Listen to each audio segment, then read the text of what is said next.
All right, I'm going to give you, say, 5 minutes to work on this. And I'm going to give you a little hint at the beginning. Make sure that extreme value theorem is actually applicable. Right? This might just be like a 30-second problem, not even. Right? Remember extreme value theorem. Let's just scroll back up to that. It's at the top of the screen now. The function has to be continuous for you to be able to use our algorithm, right? The function has to be continuous. But the function is not continuous, you can just say, too bad, I can't use my algorithm, and we haven't covered that yet, so you can just say, okay, that'll be in the next lecture. So that's the first thing you should consider.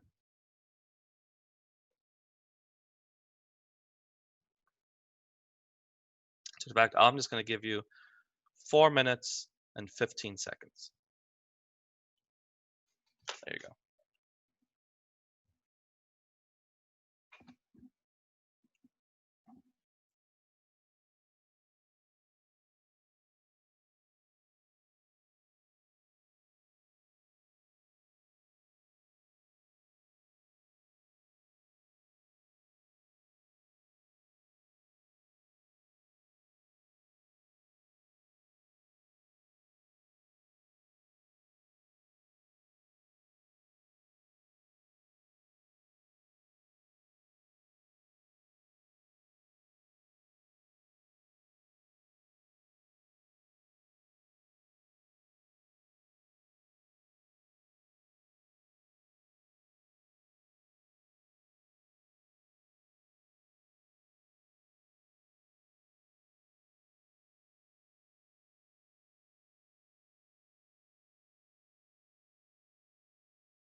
Alrighty.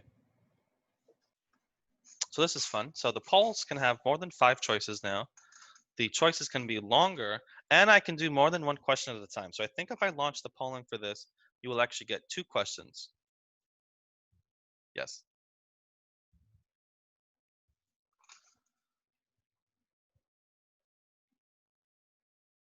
So answer the poll.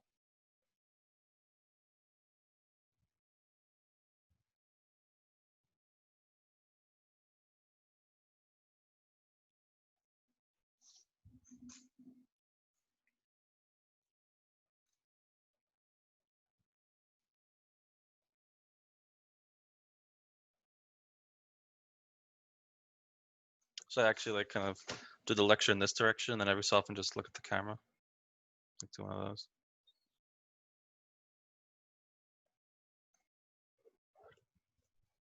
All right, 3 more. 3 more people need to. 2 more people. 1 more person. It's got 100%. 100% has voted. Okay, so what is the correct answer? So again, the most common answers are the ones that are highlighted. So for number 1, are the hypotheses of the extreme value theorem satisfied? In particular, is f of x continuous, right? So exactly half of the class said yes. So that is the correct answer, yes. So for those who said no, again, I don't know who you are, so I can't call on you. So for those who said no or not sure, why did you say no or not sure? I'm not asking the people who said yes, because it's easy for them to say, well, because the function is continuous. So it's better to ask you guys, so why did you think the function was not continuous, especially for those who said no? Why did you think the answer was no?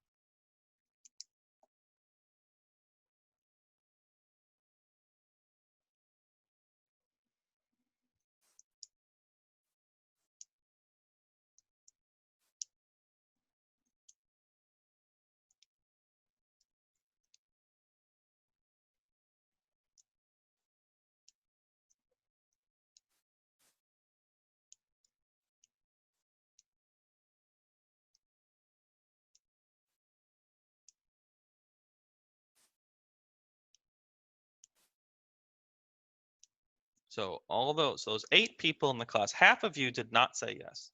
So none of you want to volunteer your answer. I mean, it's okay if you're wrong. Okay. So I'll ask another question. So for those who said you guessed, okay, that's okay. Thank you for at least being honest and getting the ball rolling. Right? No one cares if you're wrong. No one's gonna remember this. I'm not gonna say the names of people, right? So it's not even the chat's not even in the video, so don't worry about that. So the chat does not get recorded in the video. So no one sees your name unless I say it, and I won't say it. So all sorts of people said yes. Okay, so people said yes. Why did you say yes? Did you think there was anything kind of funky about this problem?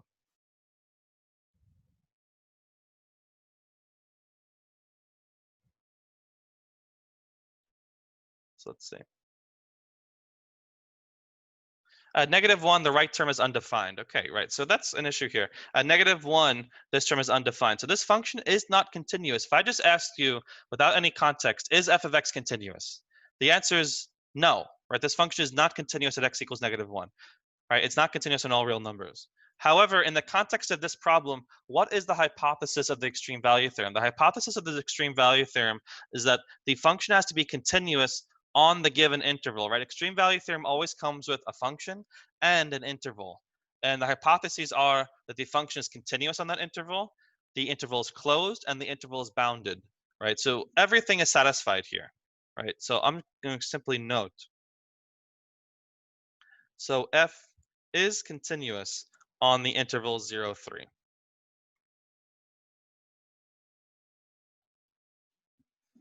If this interval included -1, let's say it was the interval -3 to 3, then I would say extreme value theorem, the hypotheses are not satisfied, right? Because this function is discontinuous at x equals -1. And in fact, we can then see, we know that there's an asymptote at -1, and in fact, it's going to look like this, down on the left and up on the right. So in fact, actually, this function would have no minimum and no maximum, right? So be aware that the extreme value theorem, it cares about both the interval and the function. All right, so now let's actually look at the second problem. So how many critical numbers are there for this problem? So 38% of the class said 1, and then the rest said something else. So 1 is the correct answer. There is only one critical number here. Some of you said 2, so there are two solutions to f prime of x equals 0, if I recall correctly, yes. But one of those two numbers is actually not in the interval, so it has to be rejected. So let's look at critical numbers.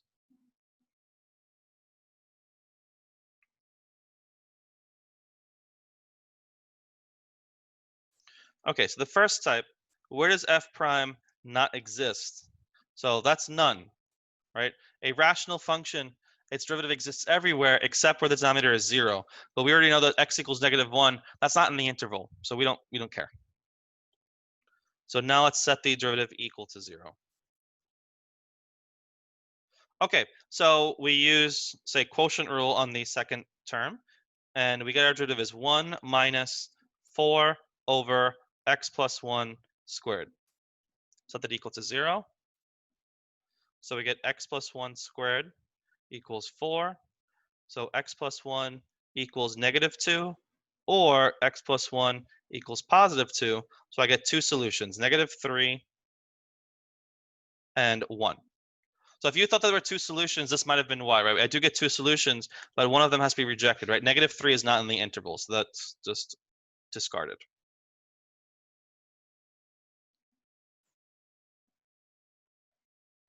Okay. And so now let's make our table of values, right? I found my critical number. The only critical number is x equals 1. And now in our table of values, I'm going to also include the two endpoints.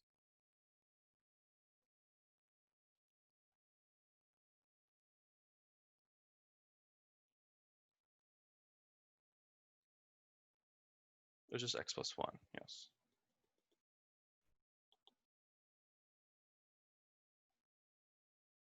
Okay, so I have my critical number, which is 1.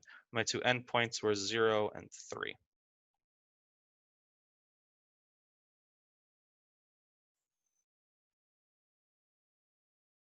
Okay, so this is just a little bit of arithmetic. So if I plug in x equals 1, I get, let's see, 1 minus 4 over 2. So 1 minus 2 is -1. 0 would give me just 0 minus 0, so that's 0. And 3 gives me 3 minus 12 over 4, so that also gives me 0. So it is okay if you get the same number at two x values, right? The absolute minimum and absolute maximum are always unique, but there's no reason they can only occur at one x value, right? Actually, think about the extreme case, just a constant function. A constant function has an absolute min and max, so let's say this is y equals 5. The absolute min and max of that function is 5, and it occurs at every single x value, right? That's perfectly fine. But there is only one max and only one min. So in this case, the absolute min is -1, and the absolute maximum is 0. The fact that it occurs at two different x values is irrelevant.